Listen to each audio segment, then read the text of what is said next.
Yeah, I probably grew up like most Christian kids, you know. Went to church almost every Sunday, learned the books of the Bible, that kind of thing.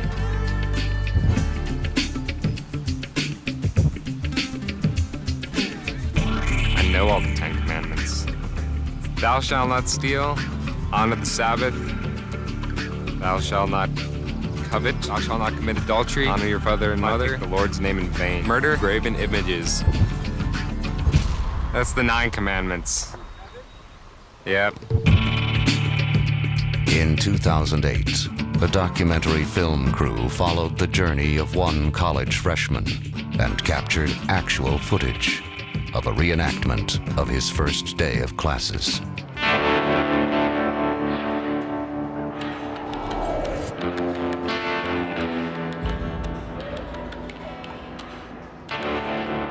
You're clearly intelligent people. That's why you're in college.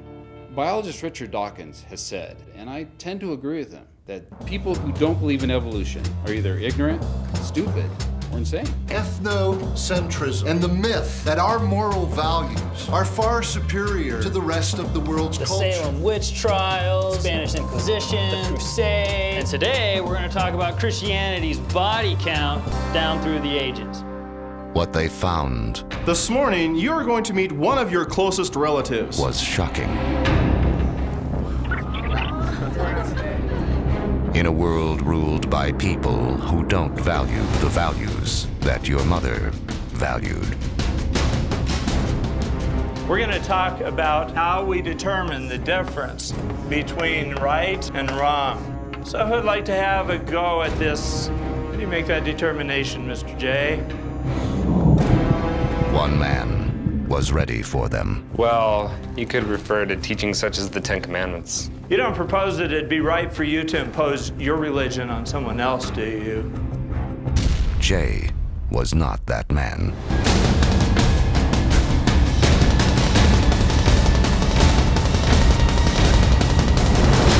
Based on actual events, It's all pretty realistic, except I guess I didn't walk to college. Looked really cool, though.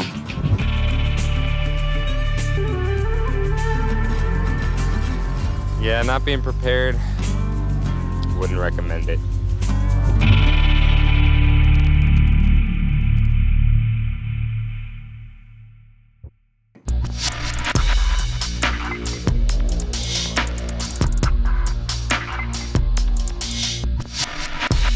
My biggest challenge in college was definitely the professors. I mean, right out the gate at college, I had a bunch of pretty crazy professors. Even living in the Bible Belt in the South, everything was liberally slanted. I would say that my college experience has had times where I just completely doubted everything I was taught. Just could have given it up, thrown it out the window. I had a medieval history teacher who basically stated at the beginning of class that he hated Christianity, and that's the only reason he taught the class. In my freshman year, I went to biology.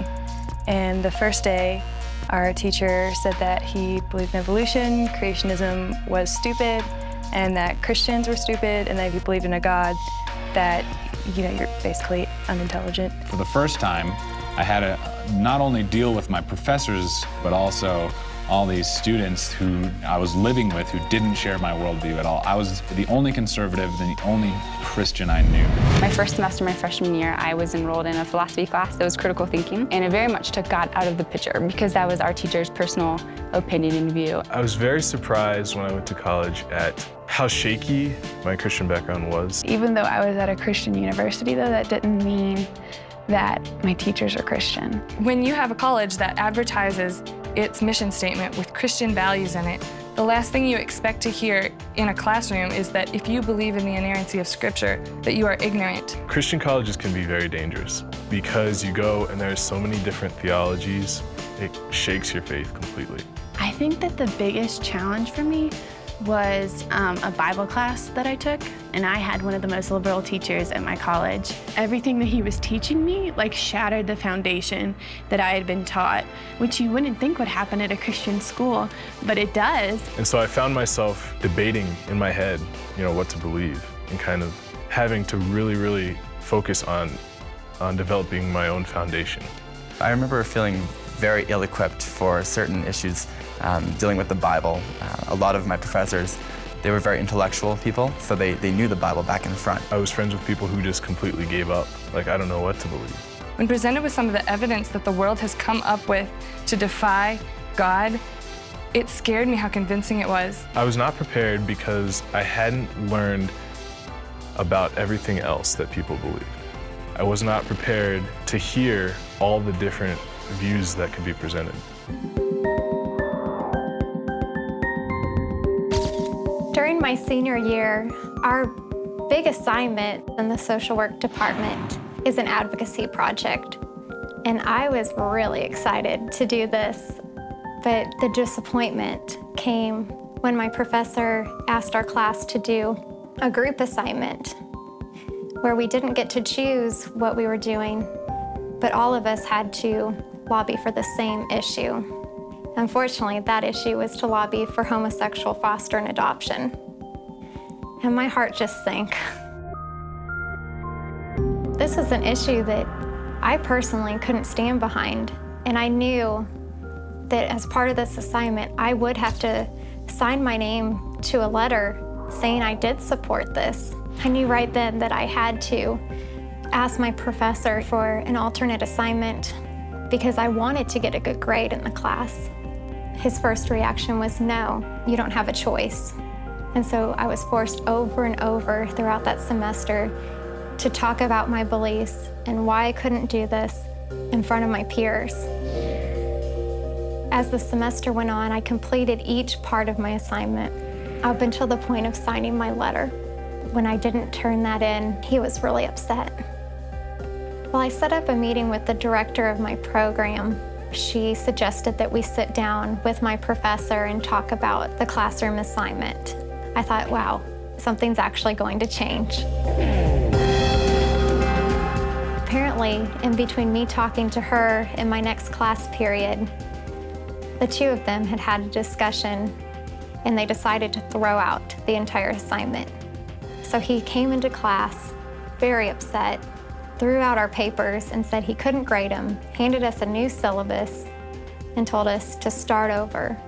We had spent all semester doing research, and to think that we had to start over with only 1 month left. I knew that everyone in the classroom knew it was me.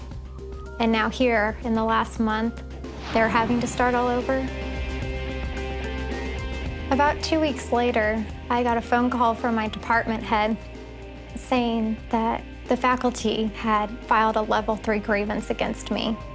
So as I'm going through my finals week, stressed out to no end on the class material, but also having to think that I have to face a grievance committee at the end of the week.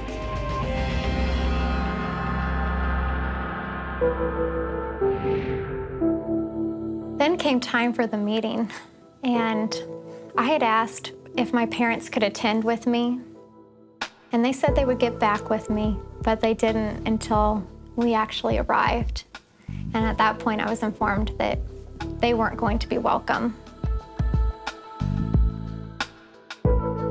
Some of the very first questions out there were, could you not do this assignment because you're a Christian? Do you think that you're a sinner? Do you think any of us sin? What about homosexuals? Do they sin? Is that why you can't do this assignment? And so if both you and homosexuals are sinners, then what's the difference? Why can't you advocate for them? Tough questions. And it almost starts to make you question what you believe. And was I wrong? But I knew I wasn't.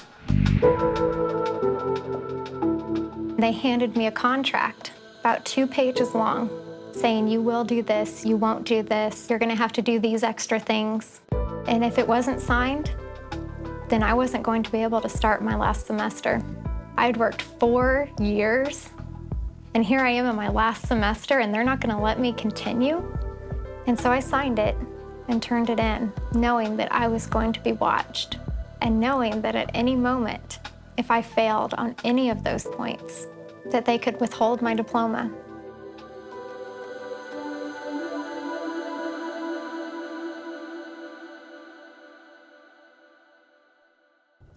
I had this one teacher my freshman year really seemed like he took personal enjoyment out of singling out Christians in the classroom. My response to that was to become almost painfully sarcastic. Yeah, I wouldn't recommend that necessarily. Somehow it didn't occur to me that the person I was mocking was going to be determining my grade. That didn't really work out for good old Jay in the end there. A lot of those forces that exist on the college campus are forces that really apply to every student, whether you're talking about a Christian student or a non-Christian student. All of those pressures will pretty much be felt by them. The Christian student, however, is going to feel another kind of pressure, and that comes from the pressure to conform to a different kind of a worldview that is contrary to the Christian worldview. One of the reasons to study worldviews is to get a clear understanding of your own thinking. But another reason to study worldviews is to be able to perceive and understand what other people are thinking, because everybody has a worldview. And many students going into colleges and universities assume that teachers are up there lecturing and just telling them the facts of a discipline. And they don't realize that the teacher has a perspective. They have a worldview, they have a bias, they have an interpretation that influences what they're teaching, what the take-home message of it is. And so students will often too willingly simply take everything down in their notes and study it and not analyze it critically to distinguish the facts of a discipline from the presuppositions that a professor might be bringing to the teaching of those facts.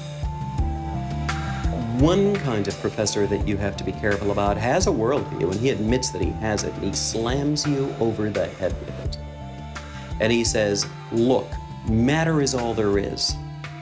I'm a scientist, man, and science has proven there's no God. It's not always that crude, but sometimes it is. There's another kind of professor that you have to watch out for, who also has a worldview, but he pretends that he doesn't. He says, I'm not giving you any view here. I'm not telling you any philosophy.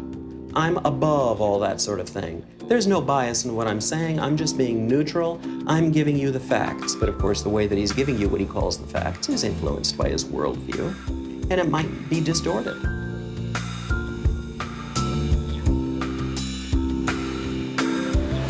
There's tremendous psychological pressure on students to conform. Any student who stands out and says, I disagree, immediately comes in line for some social pressure, or at least there's certainly worries about being the odd man out, and looking weird in front of your friends.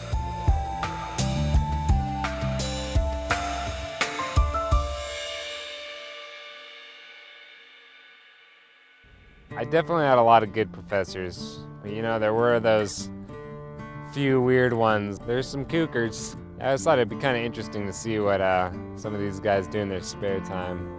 Yeah, I wouldn't guess that a lot of them were your regular church-going folk, per se. Hundreds of disability rights activists showed up today at Princeton University to protest the hiring of controversial philosopher Dr. Peter Singer as its new professor of bioethics. Dubbed by critics Professor Death, Singer has drawn fire from the disabled community for suggesting that it can be ethical to kill disabled infants. University of Colorado Professor Ward Churchill has sparked an uproar for comparing the victims of the 9/11 terrorist attack to Nazi war criminals. Professor Churchill has also called for war crimes trials to prosecute American military officials and businessmen for their, quote, crimes against humanity. Is he an eco-terrorist or just plain misunderstood? University of Texas zoologist Eric Pianka now says that comments he made about using the Ebola virus to wipe out most of the human population were misinterpreted. But the noted lizard expert still maintains that the Earth would be a lot better off if up to 90% of its human population was eliminated. And he urges the government to raise taxes on any family with more than 2 children.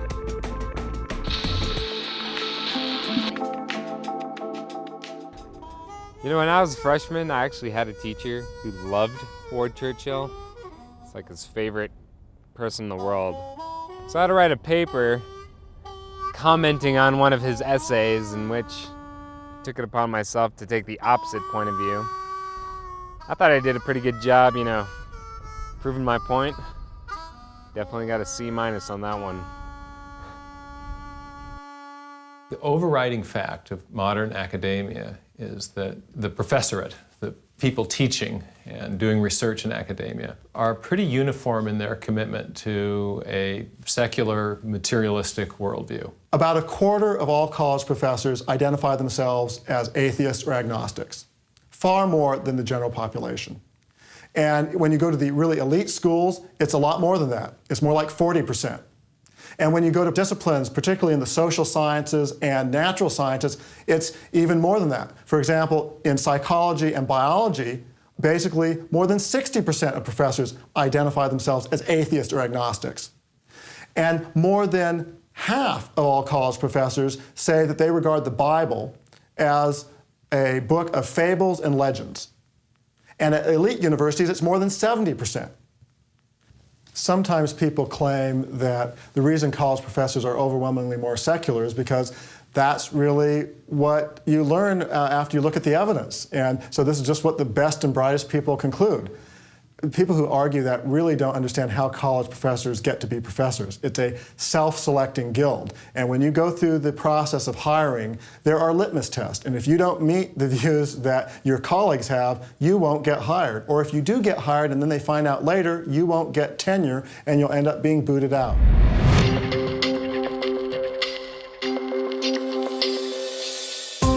I was denied tenure in 2007 because of my work on intelligent design. And I went through a number of appeals, and the final decision came down in February of 2008, and so I had to leave Iowa State University. University officials at Iowa State University claimed that the denial of tenure to Guillermo Gonzalez had nothing to do with intelligent design. Guillermo Gonzalez is an outstanding research scientist who's helped discover 2 new planets, co-authored a science textbook with Cambridge University, has had his work featured on the cover of Scientific American, but he wasn't good enough to get tenure at Iowa State University. It's because he dared to point to the evidence in nature that shows it was the product of intelligent design, not just chance and necessity. One of the ironies of modern academia is that many folks in the professorate present themselves as very open-minded, liberal in the classical sense, open to all ideas. But in many, many disciplines, especially where these controversial worldview subjects enter in, the students are not exposed to competing perspectives. Or if they are, it's a very narrow range of competing perspectives. There is actually a hostility towards a Christian worldview. I've had the opportunity to talk to lots of Christian college students of how they are belittled, how they're harassed, how they were made fun of. That doesn't happen in every classroom, but it does happen.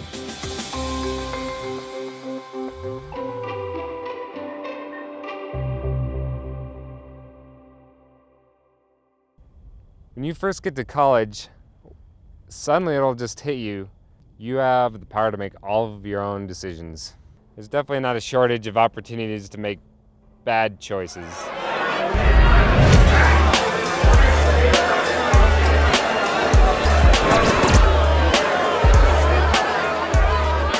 Whatever you could uncover, secretly in high school is much more public in college. You just get all this peer pressure because people just want to party, drink, and do drugs. Our apartments had a dry policy that they pitched to the parents when you're coming to take a tour. Yes, we're real strict on alcohol consumption, and there's no drugs allowed in the complex, et cetera, and they try and pitch it as like this really safe environment for the kids. But once you get there, the complete opposite is actually what happens to be the reality.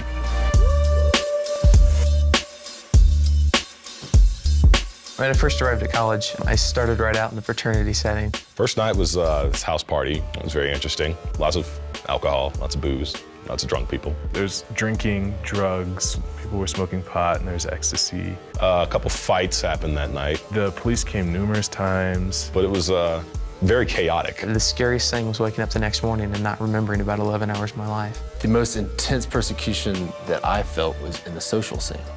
Saying to me, have another beer, See if you can take that girl home over there. My roommate was very active with the boys. Lots of sexual contact, I guess, goes on. I think that was one eye-opening experience, was having just random people stuck in your apartment with you and often bringing boyfriends over and stuff like that. I woke up about 5 o'clock in the morning and was staring at a ponytail of my girlfriend at the time, and it scared me. I literally sat there in bed for 2 hours going, what in the world happened? People like to smoke, lots of pot in my school. Across the hallway, there was a group of guys that sold a lot of weed. This one guy would be like rolling joints in the TV room of our dorm. On one side of me was a guy who did a lot of weed. I'd never met people like that before. It was supposed to be a solid Christian university. It really wasn't. Girls I was living with in my dorm were having abortions and getting wasted on the weekends and having to, get let into the dorms late at night, and serious issues with depression and cutting and stuff I just really didn't expect. I mean, you're at a Christian university, for Pete's sake. Like, it's not supposed to be that way. Part of me thinks that on a Christian campus, the moral dilemmas are almost more serious. I think that the parties that people threw were more crazy. I watched many friends fall away from their faith, and many friends just become more accepting of the world's view of tolerating sin and of accepting worldviews that were not biblical. So yeah, I fell into a pretty sinful life, and I got really depressed and lonely. And I had several friends who I just could not believe by the end of their senior year compared to how I knew them as a freshman. And so it was really hard for me to find Christian friends. I'm a lone island, like I'm the only Christian here, and it was hard because I didn't have any support. My experience was clearly defined by the friends that I chose. Just watching people who I thought were my friends, they would sacrifice our friendship in order to satisfy an addiction. I think if I would have surrounded myself with better people that were more, Christian, I think that would have helped a lot.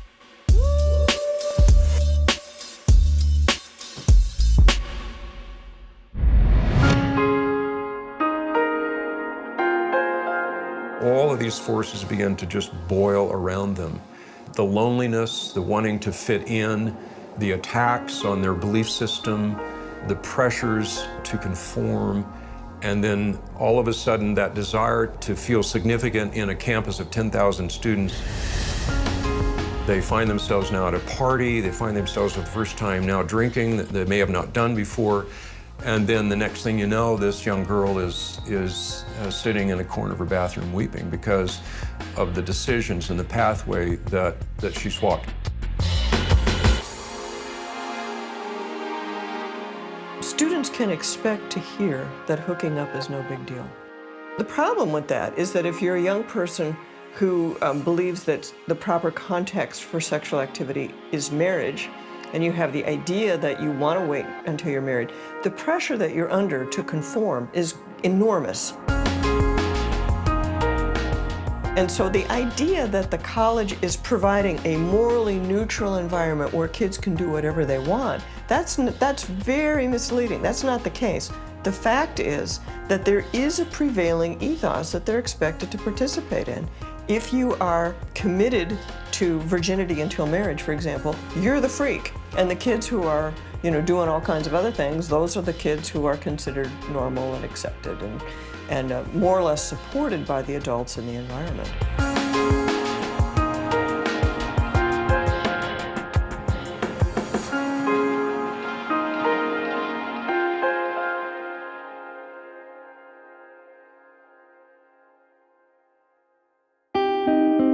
How does a student then prepare themselves for this battleground? To some extent, it's simple, and yet it's also very difficult and complex. A student really needs to make sure that they have engaged themselves in authentic Christian fellowship. And what I mean by that, authentic Christian fellowship, it's not just meeting on Wednesday night with a campus group, singing some songs and having some brownies and maybe hearing a message. That's not authentic Christian fellowship. We're talking about the kind of fellowship where you can be honest, where there's an accountability, where there's this band of brothers kind of a thing, where there's this knit group of Christians who have a commitment that they are going to walk through this battle.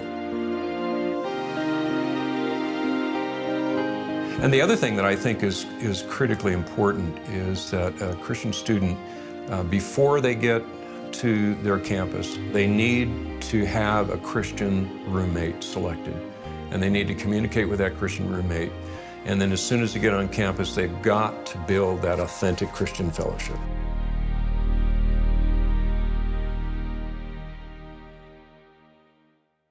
People tell me, what's true for you that's fine. It's not necessarily true for me. Whenever you criticize somebody or try telling them they're wrong, that's usually when that comes up. You've got your truth, I've got my truth. Suppose that somebody said, well, in the cafeteria today, you better stay away from the tuna salad.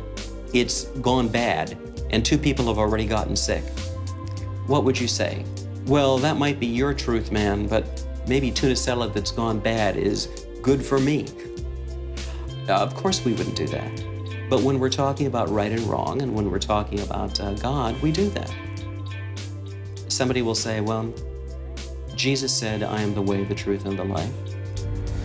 No man comes to the Father except by me. And I believe him, and I think it's true, and here's why. And somebody says, well, that's your truth, man, but I believe in my inner godhood. I believe I'm God deep down. The truth is, there either is a God or there isn't. What Jesus said about himself either is true or it isn't, and you've got to find out the truth. You may be attracted to something. Well, it's fun to believe this.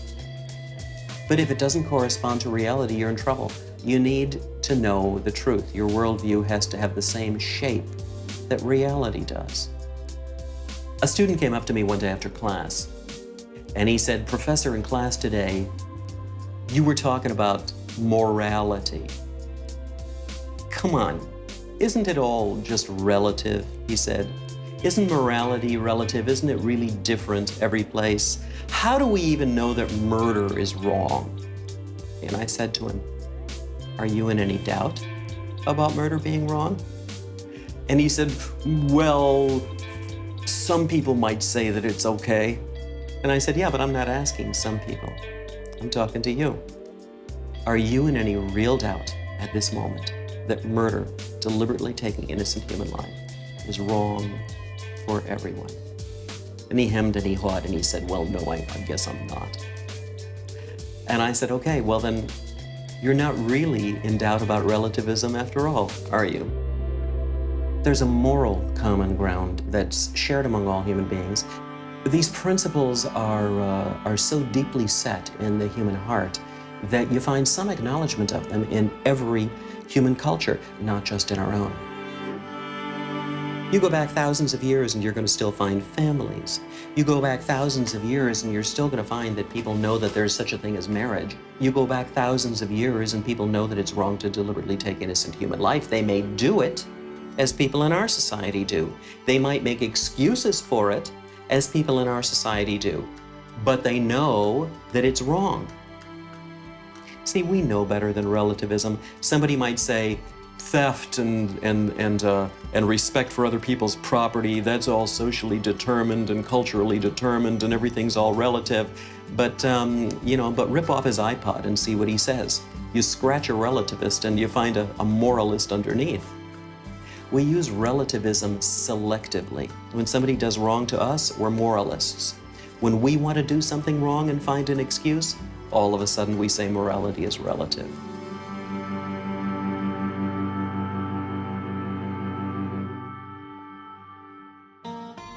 Yeah, in college you hear the words experts and facts thrown around all the time, like they're ping pong balls. Kind of seems to me like it's an attempt to shut down arguments before they even come up. And I think people are people, and sometimes these experts can be as biased as anyone else and oftentimes wrong. In 1929, Yale University economist Irving Fisher predicted that stock prices had reached, quote, what looks like a permanently high plateau. The next week, the stock market crashed, and within 3 years, the value of stocks had plunged by nearly 90%. In the 1940s, technology experts were predicting that the computer of the future would be a lot smaller. In the words of Popular Mechanics magazine, computers might even have only 1,000 vacuum tubes and only weigh 1.5 tons. Doctors in all parts of the country, doctors in every branch of medicine were asked, "What cigarette do you smoke, doctor?" In this nationwide survey of general practitioners, surgeons, throat specialists, diagnosticians, and so on, the brand named most was Camel. In the 1950s, some leading medical experts were skeptical that smoking was a major factor in lung cancer. In the words of one researcher from the National Cancer Institute, if excessive smoking actually plays a role in the production of lung cancer, it seems to be a minor one. Yes, according to this survey, more doctors smoke Camels than any other cigarette. In fact, it's a quite new discovery for us that the Earth can turn so cold so fast. The problem is, could that happen again to us right now? Or could we accidentally provoke such a catastrophe? Unless we learn otherwise, it will be prudent to suppose that the next ice age could begin to bite at any time. In the 1970s, there was a big scare about global cooling. Climate experts were worried that we might be headed towards a new global ice age. Time magazine reported in 1974 that, quote, "The atmosphere has been growing gradually cooler for the past 3 decades. The trend shows no indication of reversing." And Newsweek warned ominously that the cooling trend could lead to a drastic decline in food production, resulting in widespread starvation.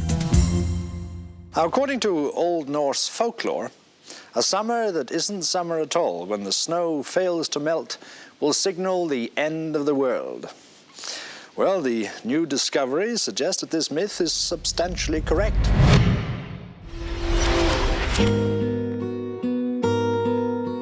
Eugenics is a good example of how just trusting uncritically what the experts say without any critical questioning can lead to tragic human costs. Eugenics was the effort to breed a better human race using the principles of Darwinian biology. Darwin and his followers thought that we were counteracting the law of natural selection by helping people that nature would have killed off, like the mentally handicapped and the sick.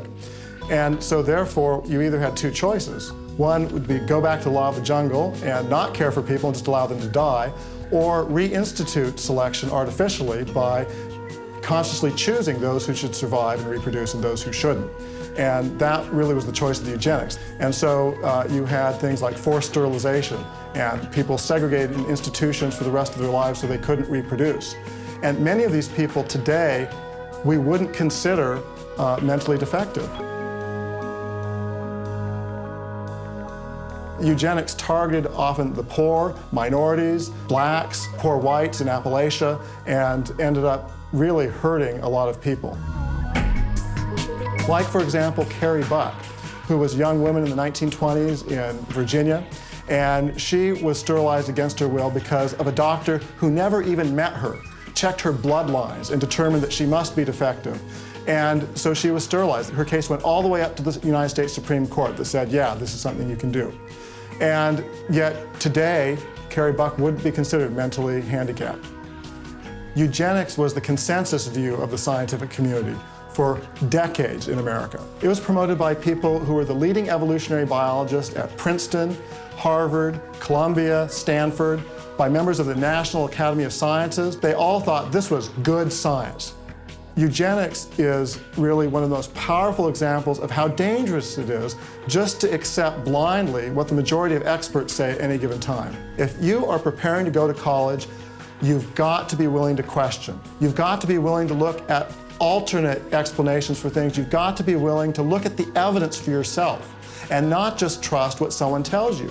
Even someone who may be at a Christian college who may be a Christian, you can't just trust what they say. Christians throughout history have also been wrong.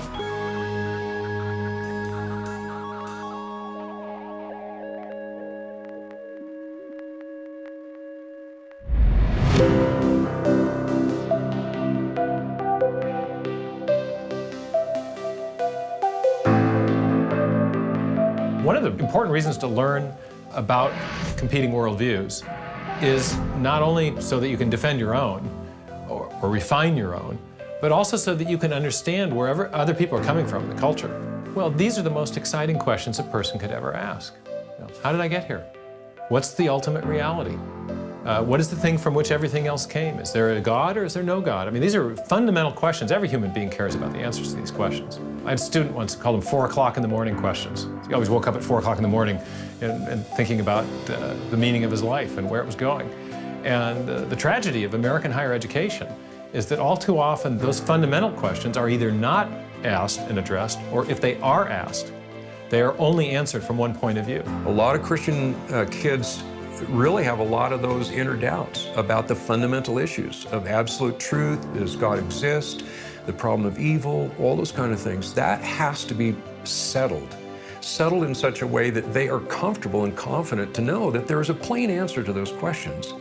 They also need to understand that there is a reason why the biblical Christian worldview is under attack. And that's not because of evidence. And that's what Romans 1 is saying to us so clearly. That what is known about God is plain to man because God has made it plain to them. But men suppress that truth because they want to do what they want to do.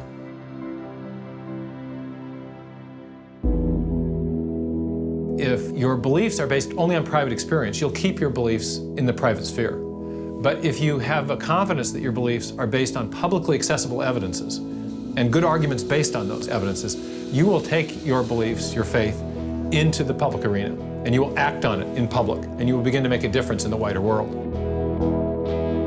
Throughout high school, I had started praying a prayer, asking God to use me.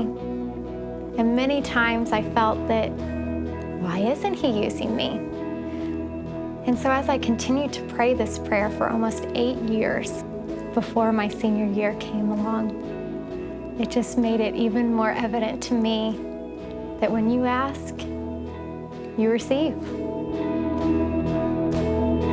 I was unsure if I would actually receive that diploma, but I did.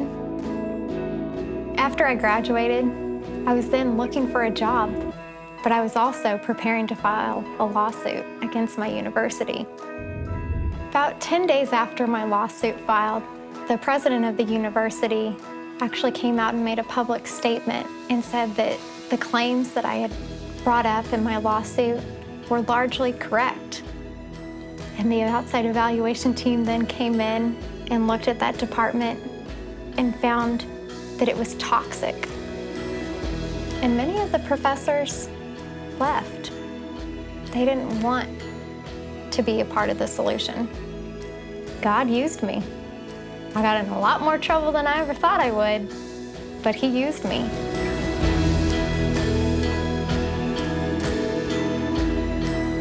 I really believe that a high school student going into this environment, if they are prepared, and if they approach it with the wisdom and the winsomeness that I think God has called us to, that they can not only survive, but they can be a redeeming and reforming force that could have a huge impact on their professors and upon the students that they are engaging in that environment.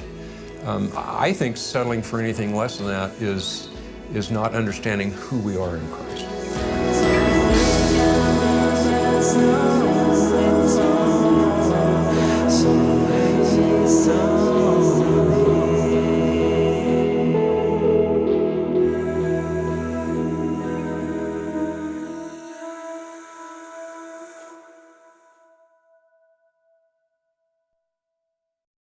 The battle that lies just ahead of you is real. Believe me, I hear the stories every day. And again, it's not as if every professor or every second of every day is going to be filled with attacks. But, if a tarantula jumps on your neck just once a week, that's significant. Some of this may be a little scary. That's actually good. You need to have a healthy fear of those things that can bring devastating consequences into your life.